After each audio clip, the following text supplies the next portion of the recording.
W.D. Gann's Great Discovery. Revealed. Part 3.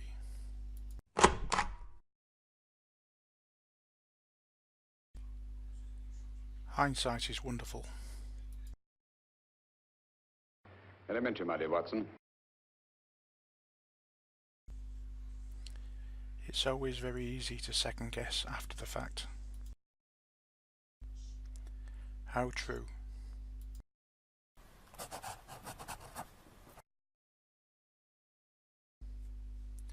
Hindsight is gained through experience. You.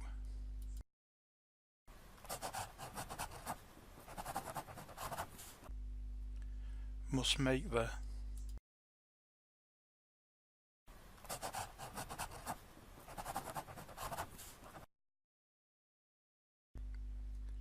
time to gain.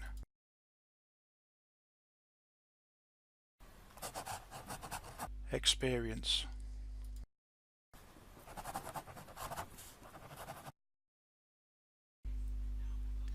Hindsight is an exact science.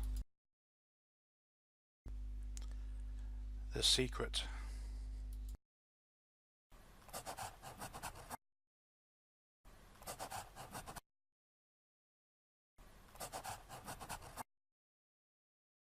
Hindsight. Oh, I get it! Keep it simple, stupid. Doubling.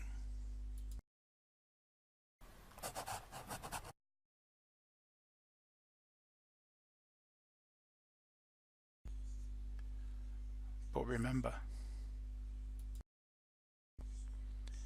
a little knowledge is a very dangerous thing.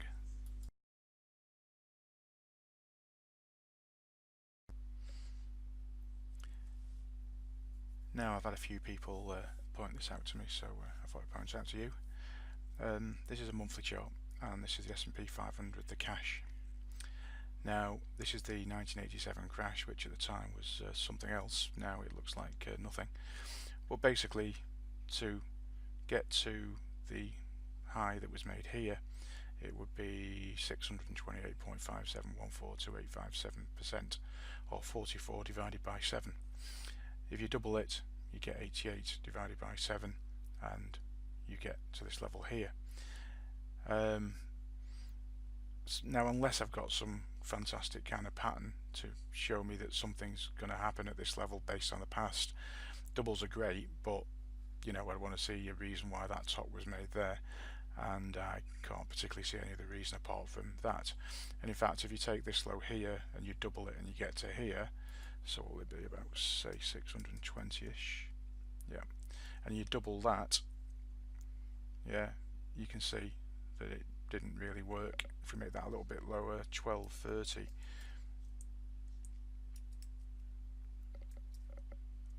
that's the top that was made there. Now if you halve that, you can see you could make a case that it actually gave you that top there. So you know, these very, very small differences can make quite a big difference when you double them, but I think that's pretty close to that top, and so kind of, you know, maybe worth watching. But the thing that got me interested was that another client sent me something about a double on the Dow, and I think I've added something slightly on top of what he said, although he did say something about halves and thirds, etc. So what he pointed out was from the 87 crash, it's 700. This is again the cash chart of the Dow. That, let's just change the scale.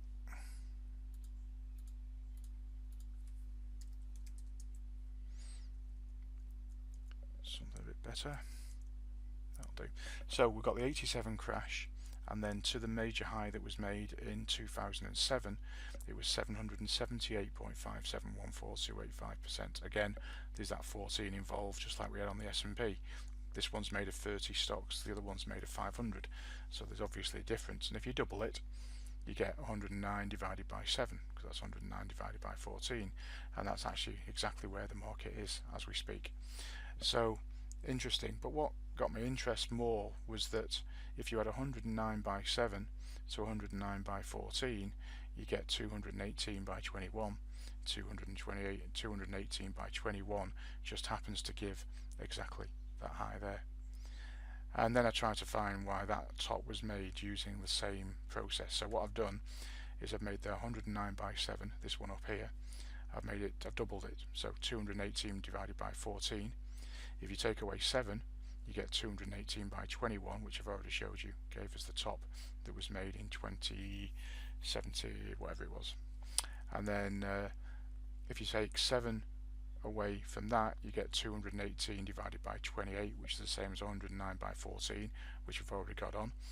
And if you take 7, add 7 to that, you get 218 divided by 35, which, although it's not the exact top, you can see gives us that top there.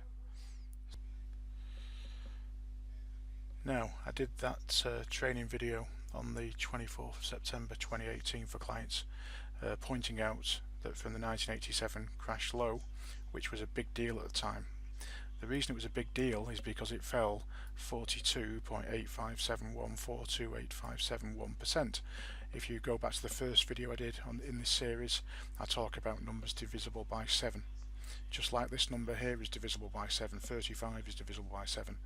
This one here, 2 7s are 14, so you get that recurring number that we talked about.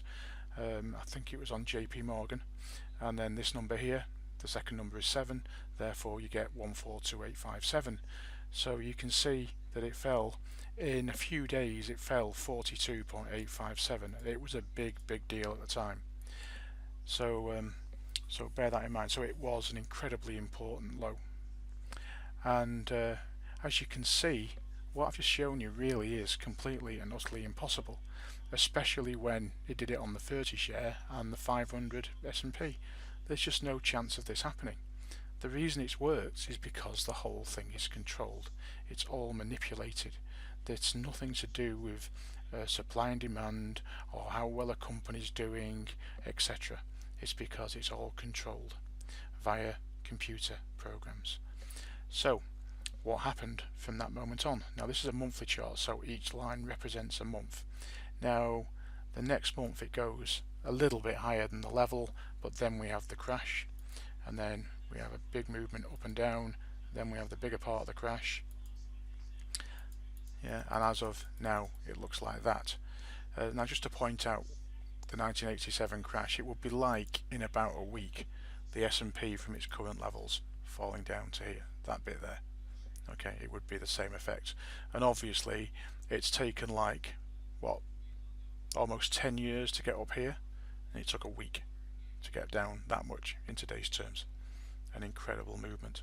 Okay, so worth bearing in mind, and of course a level that might be worth watching in the future. So that's an example of doubling. It was done without the benefit of hindsight. This top and this top gives me this top in the past. Because this top was made here, it made that one look important in the future. But doubles don't always work. So for instance, if we take that high and double it, it didn't work when it got to this level. The important thing is you need to have reasons why that one's going to work. Okay, and the reason was that worked. Even though it was hindsight, it projected that as being worth watching into the future. And then you take the other lows to work out mathematically if it's saying the same thing. So there's some very good reasons why the market topped out where it did.